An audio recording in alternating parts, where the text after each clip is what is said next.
Gene Hackman passed away suddenly. His 3 children, who had been silent for decades, spoke in unison, not out of grief, not out of regret, but to tear apart the truth about a screen legend and a lost father. His children, once pushed to the fringes of Hollywood's limelight, returned to finish the story no one dared to tell. Hackman's passing not only closed the life of an icon but also opened the gates of hell, where 3 abandoned children collectively exposed a fractured past. This isn't a family story, it's a verdict for Hollywood fathers who value fame over blood. Chapter 1: The Silence We Inherited. There are stories that are never fully told when those involved are still under the spotlight. Fragments of memories are left behind, buried deep in glamorous applause, in interviews filled with praise for talent and career peaks. But behind the closed doors of a cold apartment in 1960s New York, Gene Hackman wasn't a star. He was just a young man with empty hands, a husband who never knew how to ease the worries in his wife's eyes, and a father whose children later had to get used to the void where he should have been. When Gene Hackman and Faye Malt met, neither imagined the future would pull them to opposite ends of life. They were 2 dreamers in a cramped city, where the screeching subway mingled with children's cries from downstairs apartments. The apartment Gene and Faye lived in, a cold water walk-up, was a familiar concept to the poor dreaming the American dream. No hot water, no heating, only the cold of New York winters seeping into every breath. To have a warm bath for their first child, Christopher, Gene had to heat small kettles on the stove, his hands reddened by burns and cold. Christopher was born in 1960, in the days when Gene Hackman was still standing in line for minor roles in shabby little theaters. The family's dinner then was discounted food boxes from the corner grocery store, Gene and Faye sharing every penny, keeping warm, and holding on to the fragile hope of a prosperous tomorrow. Elizabeth Jean was born 2 years later, in the same old apartment, where her naps mingled with the landlords knocking for rent. By the time Leslie Ann was born in 1966, the 3-room apartment was packed with old furniture, the family's breaths mingling in the damp air of prolonged rainy days. Gene Hackman once said, "You spend so many years wanting desperately to be recognized as having the talent, and then when you're starting to be offered these parts, it's very tough to turn anything down." It wasn't just an actor's confession but the heart of a man who didn't dare refuse any opportunity because, behind the apartment door, were 3 children who needed to eat, to dress, to live like other children. But those very opportunities pulled him away from his family, pushing him into months of wandering from one film set to another. When Christopher took his first steps, he wasn't there. When Elizabeth first called Daddy, she was met with only the empty silence of an answering machine. Faye Maltz was the only one who understood the unease in Gene Hackman's heart. She witnessed from the days he stood in long lines for auditions to when his name first appeared in the newspapers. But as the light of fame began to seep into their lives, the distance between the couple stretched like an overstretched rubber band, back-to-back roles, flights, endless night shoots. Faye gradually got used to sleeping alone, raising children alone, and bearing both parental roles. And the 3 children, though no one said it, inherited a strange legacy from their talented father, from a young age: silence. Not the pleasant silence of a family gathered around the dining table but the silence that seeped into every crack in their memories. Birthday parties without a father, parent-teacher meetings with only a mother attending, weekend afternoons watching friends play ball with their fathers while the 3 siblings could only play quietly together. Gene Hackman, though bringing home money and fame, left his children an unwanted gift: absence. Elizabeth later told a close friend, "I don't hate my father, but I don't know how to love him." That sentence was like a small knife, not sharp, but cutting deep into the memories of a family that was never truly whole. And then Gene Hackman himself admitted, "I couldn't always be home with them when they were growing up, and then living in California, they've had my success always hanging over their heads." Gene wasn't a bad person, much less irresponsible. He was just an artist with immense anxiety, afraid that if he refused an opportunity, the door to fame would close forever and his 3 children would grow up in poverty. But the price paid for that fame wasn't just the years away from home but the long years afterward, when every phone call with his children became awkward, when every letter sent didn't know where to start. And so, silence became part of the Hackman family legacy, a silence inherited through generations, seeping into every meal, every sleep. Silence, not because there was nothing left to say, but because it had been too long since anyone knew where to start. A family with a famous father, but each member was an isolated island adrift in the ocean of fame and loneliness. The memories of the early days of struggle in the apartment without hot water never faded from Gene's mind, but it was a memory his 3 children never touched. They grew up with fragmented pieces of their father, a man who appeared on TV more than at home and who left them a legacy of silence. Chapter 2, A Father in Fragments. Divorce, for many families, is the beginning of new chapters, sometimes relieving, sometimes bitter. But for the Hackman family, the 1986 divorce didn't open a new book, it slammed shut the last door connecting Gene Hackman and his 3 children. After separating from Faye Maltz, Gene was no longer a father, a husband, a man present in family life. He became a faint entity, existing only through news snippets, rigid faces on movie posters, and dialogue fragments occasionally echoing from Christopher's old TV. Christopher Hackman, the eldest son, was just 26 years old then. The distance between father and son, already silent from adolescence, now stretched like 2 continents drifting apart. Since childhood, Christopher had gotten used to dinners without his father. The head chair where Gene Hackman should have sat was always empty. Young Christopher tried to fill that void with his innocent imagination. His father might be a secret agent or an explorer searching for treasure. But as he grew older, those self-made stories faded, replaced by a clearer emptiness. His father simply wasn't there. Elizabeth Jean Hackman, the second daughter, yearned in a different way. She didn't mind her father's absence much as a child because Faye Maltz, with her strong and enduring love, filled most of the void. But as Elizabeth entered adolescence, unanswered questions began to flood her mind. Why were birthday calls always short and awkward, as if there was a transparent wall between them? Why, standing at the threshold of adulthood, did she have to struggle to find a father figure in fictional characters on film, characters Gene Hackman himself played? A hero on screen but a shadow in real life. I always thought he belonged to the world before he belonged to us, Elizabeth once told Leslie as they sat on the porch watching rain fall on dry leaves. It wasn't a reproach but a self-consolation to explain her father's persistent absence. Leslie and Hackman, the youngest daughter, perhaps suffered the most. Born in 1966, Leslie had almost no complete memories of her real father. What she knew about Gene Hackman came from magazines, television, and whispers from distant relatives. Leslie tried to write letters to her father, letters full of misspellings, folded in small blue envelopes, but never sent. Once, when Gene Hackman won an Oscar, Leslie watched on a small screen, her hand unconsciously tightening the pencil in her grasp, feeling like her father was too far away, even though he was only a thin layer of glass away. After Gene Hackman divorced Faye, family gatherings became faded memories. There were no more spontaneous calls from her father late at night nor postcards sent from distant film sets. Gene immersed himself in back-to-back roles while his 3 children grew up in a prolonged silence where their father's voice was only an echo from the past. Every Christmas, Hanukkah, or birthday, the Hackman dining table had only 4 people, Faye and the 3 children. Their father's empty chair gradually became a familiar part of the scene as if it had never really belonged to anyone. Strangely, Gene Hackman's fame didn't make his children proud. Instead, it hung like a giant shadow, weighing down every relationship they tried to mend. At school, Christopher was teased by friends for having a famous father who never showed up.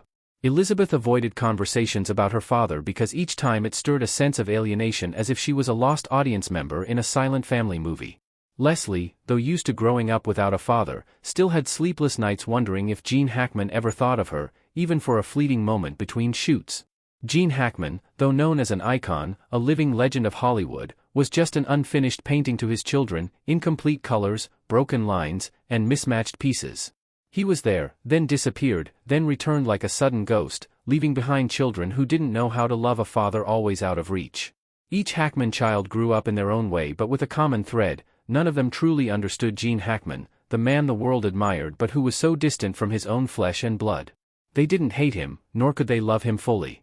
That feeling, for a long time, had been eroded by time, distance, and the emptiness between those who should have belonged together, an incomplete father, a family shattered in silence, and 3 children, each holding a fragmented memory of Gene Hackman, unable to piece together a complete picture. Chapter 3, The Missing Years, When Blood Became Strangers. If the silence in the Hackman family was once a thin mist seeping through quiet meals and unanswered letters, from 1991, it officially transformed into a cold concrete wall separating 2 worlds, on one side, Gene Hackman and Betsy Arakawa, on the other, Christopher, Elizabeth, and Leslie. Gene's wedding to Betsy, a Hawaiian woman nearly 30 years younger, was quiet and private, just as Gene Hackman chose to close the final door to his past. Betsy Arakawa, with her gentle smile and laughing eyes, was once a pianist, later transitioning to the gym business. The meeting between her and Gene Hackman seemed destined. In the days he was immersed in roles, in Betsy, Gene found relief, the tranquility that his 30-year marriage with Faye Maltz never had. But this new tranquility was also a farewell bell to his biological children. Christopher Hackman, the eldest son, was then over 30, no longer waiting for spontaneous calls from his father.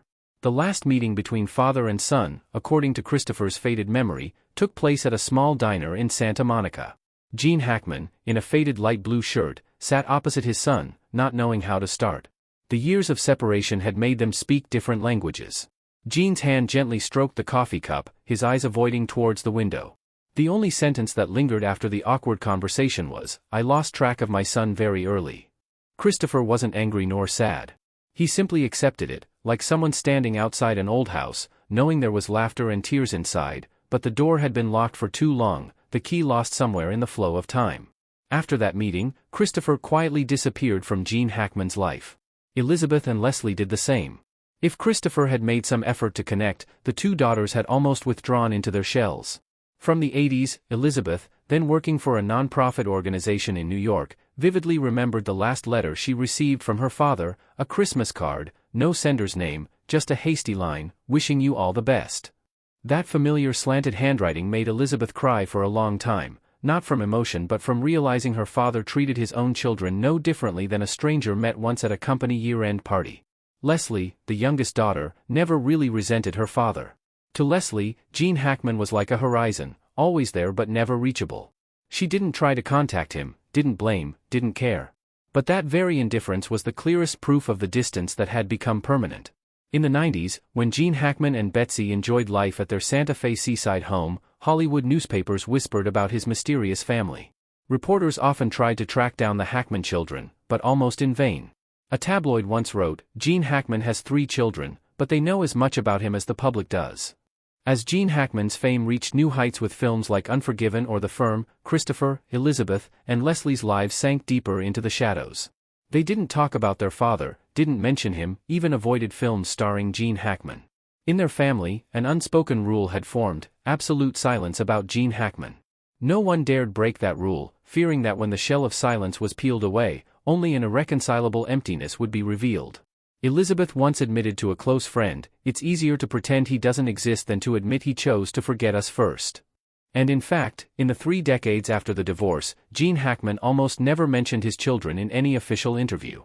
The luxurious life with Betsy Arakawa, private parties, yacht trips along the West Coast, peaceful days by the piano, was completely opposite to the memory of a father rushing out of the house early in the morning and returning only when his children were asleep. The pieces of Gene Hackman in his children's minds weren't images of a powerful star but of a father always turning his back to the door, stepping into the mist of endless film sets. The root of the estrangement wasn't in any specific incident, no heated arguments, no separation letters, no cold statements. It was simply the accumulation of absent days, unspoken words, birthday gifts sent to the wrong address, avoiding glances when accidentally meeting. Little by little, like underground water eroding the foundation of a bridge until the bridge collapsed, impossible to rebuild. From 1991, Gene Hackman was no longer an absent father, he officially became a stranger. His 3 children, pieces that once belonged to his life, now drifted in distant orbits where the name Gene Hackman was just a blur in family memories. Gene himself probably knew that, but instead of trying to mend things, he chose silence, like a director cutting out flawed scenes, hoping the audience would never know they existed. But real life isn't like movies. Those deleted scenes, those empty years, were the indelible core of Christopher, Elizabeth, and Leslie Hackman's lives. Chapter 4, Whispered Reunions, When the Past Knocks. The wooden house in the New Mexico sky wore a faded silver hue, as if time no longer had the patience to add any bright colors. Behind the simple wooden gate, Gene Hackman walked slowly on the gravel path, his aging eyes gazing into the distance. He was no longer a screen conqueror, no longer a beacon guiding American cinema, simply a reclusive old man, counting his days in quietness. Inside that house, Betsy Arakawa, the woman who had been by his side for over 3 decades, was as quiet as ever. But today, she wasn't at the piano as usual but standing by the living room window, holding a phone, her eyes thoughtful. The call had just ended, but its echoes lingered in the air. She knew she had just opened a door leading Gene Hackman back to the past he always avoided. Betsy, after years of watching her husband sit silently by the fireplace on long nights, understood that Gene Hackman's solitude wasn't just a choice but a legacy of fractures that were never mended.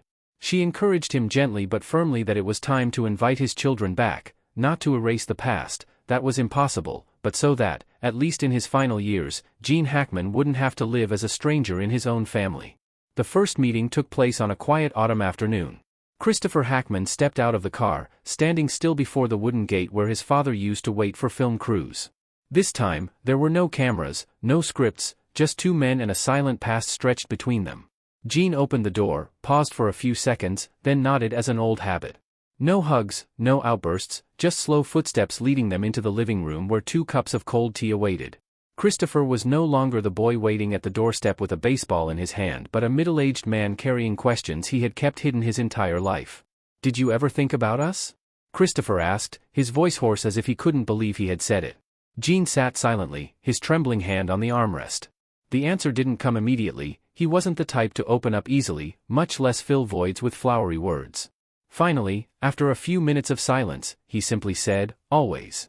The answer was short, awkward, but to Christopher, it was the closest thing to intimacy he had ever heard from his father. In the following meetings, Elizabeth and Leslie also appeared. Elizabeth, with graying hair and sharp eyes like her mother, stood behind the fence, hesitating for a long time before ringing the doorbell. Her life had been a journey without end, as if she was always running from the shadow of her absent father, but then, at the doorstep of the New Mexico house, she decided to stop. Leslie, the youngest daughter, was quieter than her siblings. She didn't blame, didn't demand, just sat there, listening to her aging father slowly talk about his days on film sets, about memories he had never shared. She knew every word he spoke carried a quiet regret, but she didn't need an apology. Just seeing him in flesh and blood, not a faded image on the screen, was enough for Leslie. Betsy Arakawa, though always on the sidelines of those conversations, quietly held the fragile thread connecting Gene Hackman and his children. She understood the past couldn't be reversed, but the future still had a little room for tea afternoons filled with presents, if not words. She was the one who reminded Gene to call on his children's and grandchildren's birthdays, to send simple but sincere gifts so the children bearing Hackman blood knew they weren't completely lost in their grandfather's world. Of course, no magic could erase the years of silence, the incomplete family meals, the fatherless holidays, the family photos without Gene Hackman. All were still there, like deep wrinkles in their memories. But at least they had come closer, not as an ideal family, but as people who had been hurt but never completely let go. In his final years, the New Mexico house was no longer Gene Hackman's sole refuge. It became a meeting place for late afternoons when the sunset painted his silver hair gold and his children sat around, telling each other random stories. No one mentioned the lost years, but they no longer avoided each other. When Gene Hackman left the world on a peaceful morning, those standing around his bed weren't colleagues, weren't reporters, but Betsy, his 3 children, and his grandchildren. That presence, though late, was enough to close the journey of a father who had once strayed, then slowly found his way back. And when the Hackman house doors closed for the last time, the whispers of the past also flew away with the wind. What remained were handshakes, exchanged glances, and words never spoken but all understood. Chapter 5, The Final Call. When silence breaks. That morning, Christopher Hackman's phone rang twice, a strange number from New Mexico. He frowned, half expecting something, but the other half still tried to believe it was just a wrong number. At 54, Christopher had learned to lock all doors leading to the past. A text message popped up on the screen. Betsy Arakawa and Gene Hackman were found deceased at their home this morning. The room suddenly felt small, the air was thick, as if all the years of silence were pressed into his throat. Christopher didn't cry. Gene Hackman's children had long learned not to cry. But when Elizabeth and Leslie called at the same time, just hearing their sister's heavy breathing, Christopher knew the wall of silence they had built together for decades had collapsed. On the other end of the line, Elizabeth, who had vowed never to cry for her famous but distant father, choked out, "What do we do?" No one had an answer. Gene Hackman's children didn't have a script for this moment. They had thought about his death, but always imagined it would come as a passing news item, not knocking directly on their door like this. Leslie, the youngest daughter, who was always silent during rare meetings with her father, was the first to fly to New Mexico. She couldn't explain why. Perhaps a part of her understood this wasn't just the death of Gene Hackman, but the end of a long-lasting shadow over her childhood. When the wooden house door opened, the first thing Leslie saw wasn't her father's or stepmother's body. It was the family photos scattered on the shelves, walls, and coffee table, photos that had never been there before. A photo of 6-year-old Christopher holding a baseball in front of the old house. A photo of Elizabeth in a princess dress at her kindergarten graduation. A photo of Leslie just learning to walk, holding her father's finger. Gene Hackman, the man who chose silence with his family, finally filled his house with images of the children he had lost. Christopher arrived the next morning. He stood for a long time in front of his father's study, where the scent of old wood and dry ink still lingered. On the desk, unsent letters piled up, one letter to Elizabeth, one to Leslie, and two to Christopher. None of the letters were longer than a page, but each concise line felt like it weighed a ton. Through the years, a silence more terrifying than any scolding or loud arguments. Hollywood gave Gene Hackman the limelight but also took away his simplest moments, mornings taking his children to school, afternoons teaching them to ride a bike, or simply sitting together watching a game. The price of the golden dream wasn't measured in money but in absences, times Gene Hackman chose studio lights over his children's eyes. Hackman's death, in a strange way, became a catalyst for his three children to break the curse of silence. They talked about their father, no longer angry, no longer blaming, just the truth. Truths that weren't glamorous, weren't dramatized, just slices of a childhood missing family warmth. We knew him as a legend, but we lost him as a father. Christopher's final words in his first interview after Gene Hackman's death rang out like the final bell of a long play. And perhaps that was the greatest legacy Gene Hackman left behind, not Oscars, not memorable roles, but a warning. Fame isn't immune to loneliness, success doesn't cover up failure as a father, and Hollywood, however glamorous, always comes with a price. The three Hackman children stepped out of their father's shadows, not to demand justice nor to deny his legacy. They simply told their own stories, the stories of children left behind by the Hollywood dream. And somewhere between the light and shadow, the echo of Gene Hackman's absence still lingered, a reminder that sometimes the most precious things aren't what we gain but what we lose along the way. Epilogue, the echo of absence. Gene Hackman passed away quietly, but the aftershocks from his death were not. People thought what remained after a legend was artistic legacy and endless applause. But when the New Mexico mansion doors closed for the last time, what really echoed wasn't praise, but the voids, the fragments of a family patched together for half a century. Christopher, Elizabeth, and Leslie, three children who grew up in the shadow of a great father, finally found a common ground after decades of separation. They loved their father, but in a helpless and incomplete way. They loved him from the photos taken quickly on red carpets, from interviews praising his talent, from films where their father transformed into heroes, villains, complex and profound souls. But they had never been loved by him as a real father. The only bond was the silence that stretched through the years, a silence more terrifying than any scolding or loud arguments. Hollywood gave Gene Hackman the limelight but also took away his simplest moments, mornings taking his children to school, afternoons teaching them to ride a bike, or simply sitting together watching a game. The price of the golden dream wasn't measured in money but in absences, times Gene Hackman chose studio lights over his children's eyes. Hackman's death, in a strange way, became a catalyst for his three children to break the curse of silence. They talked about their father, no longer angry, no longer blaming, just the truth. Truths that weren't glamorous, weren't dramatized, just slices of a childhood missing family warmth. We knew him as a legend, but we lost him as a father. Christopher's final words in his first interview after Gene Hackman's death rang out like the final bell of a long play. And perhaps that was the greatest legacy Gene Hackman left behind, not Oscars, not memorable roles, but a warning. Fame isn't immune to loneliness, success doesn't cover up failure as a father, and Hollywood, however glamorous, always comes with a price. The three Hackman children stepped out of their father's shadows, not to demand justice nor to deny his legacy. They simply told their own stories, the stories of children left behind by the Hollywood dream. And somewhere between the light and shadow, the echo of Gene Hackman's absence still lingered, a reminder that sometimes the most precious things aren't what we gain but what we lose along the way.